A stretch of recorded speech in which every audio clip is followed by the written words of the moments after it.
बड़ी खबर का रुख करेंगे। दिल्ली के मुख्यमंत्री अरविंद केजरीवाल के बंगले के खर्चे पर सियासी घमासान शुरू हो गया और बीजेपी ने मुख्यमंत्री पर उनके बंगले पर 45 करोड़ के खर्चे का आरोप लगाया है। बीजेपी का आरोप है कि 6 किश्तों में करीब 45 करोड़ रुपए खर्च हुए। करोड़ों के पर्दे हैं, करोड़ों की कालीन है। बिल्कुल। और आपने जवाब में पूछा है कि क्या एलजी के बंगले पर खर्च हुआ कितना, वो बताएंगे। आपने यहां तक कहा कि केजरीवाल के घर की हालत ठीक नहीं थी। 1942 में बना बंगला उन्हें मिला, जिसकी छत कई बार खतरे का एहसास करा चुकी। आपने कहा कि असल मुद्दों से सरकार का ध्यान भटकाने की ये कोशिश की जा रही है।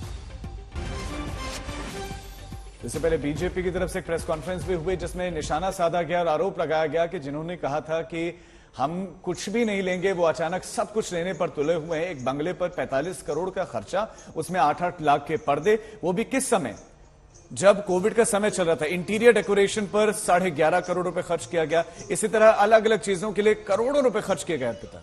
बिल्कुल। और 6 किश्तों में राजीव ये पैसे खर्च किए गए हैं और इसको लेकर अब बीजेपी जो है वो निशाने पर साध रही है, क्योंकि अरविंद केजरीवाल ही वो शख्स थे, उनकी ही वो पार्टी थी जिसने बकायदा अपने शपथ पत्र में लिखा था, ना लाल बत्ती वाली गाड़ी लेंगे, ना हम सरकारी कोई भी ऐसा फायदा उठाएंगे, हम आम आदमी हैं, आम आदमी की तरह ही सरकार चलाएंगे, क्योंकि आम आदमी के लिए ही हम वहां पर जा रहे हैं। और ऐसे में जब बंगले पर 45 करोड़ खर्च होते हैं तो सवाल बीजेपी इसलिए उठा रही कि आपने तो कहा था आप कुछ नहीं लेंगे, ना आप बंगला लेंगे, ना आप गाड़ी लेंगे, लेकिन अब आपको कालीन भी महंगी चाहिए, आपको पर्दे भी महंगे चाहिए।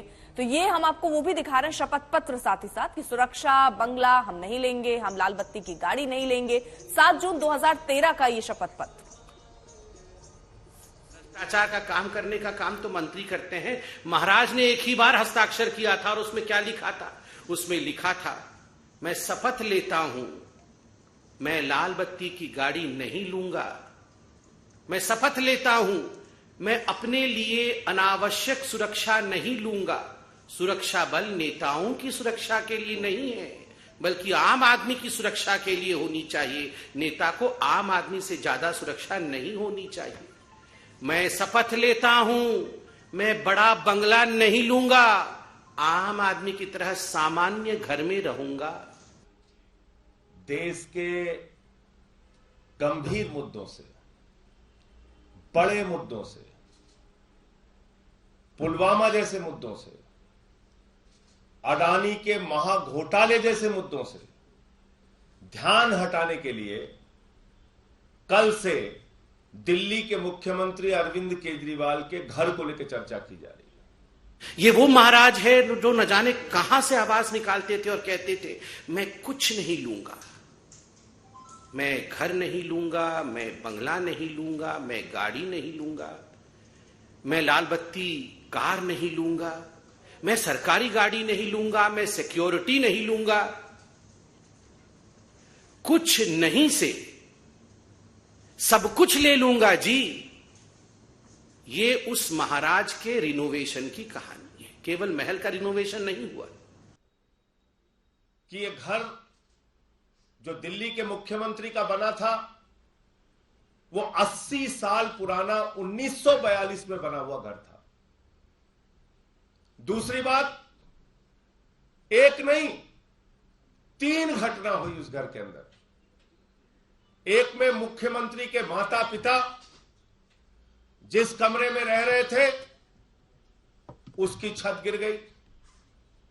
दूसरी घटना में मुख्यमंत्री जिस कमरे में रह रहे थे उसकी छत गिरी। तीसरी घटना में मुख्यमंत्री जहां पर लोगों से मिलते हैं उसकी छत गिर गई। उसके बाद पीडब्ल्यूडी विभाग ने यह सजेस्ट किया कि भाई इस घर को तोड़ के नया घर बनाने की आवश्यकता है, और वो घर बनाया गया। 30 करोड़ की लागत से वो घर बनाया गया, जिसको लेकर कल से चर्चा हो रही है। बहुत सारे आरोप दिल्ली की सरकार पर मुख्यमंत्री अरविंद केजरीवाल पर लग रहे हैं, लेकिन वीवीआईपी कल्चर को लेकर मुख्यमंत्री अरविंद केजरीवाल क्या कहते थे, आपको एक बार सुना देते हैं। दिल्ली से एक और नई किस्म की शुरुआत करना चाहते हैं।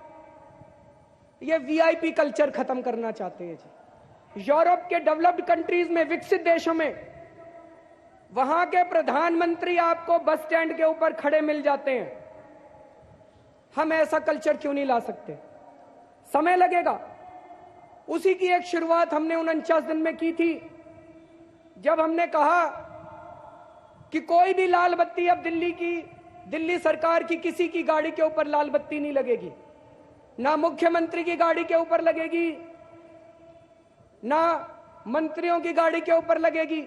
मेरी बहुत छोटी सी औकात है, आज मेरे घर में 4 या 5 कमरे हैं, मैं जहां भी जाऊंगा 4-5 कमरों से ज्यादा की मेरे को क्या जरूरत है भाई साहब? 4-5 कमरे ही चाहिए, हाथ पैर पसारने के लिए उतनी जगह चाहिए, और जगह की क्या जरूरत है?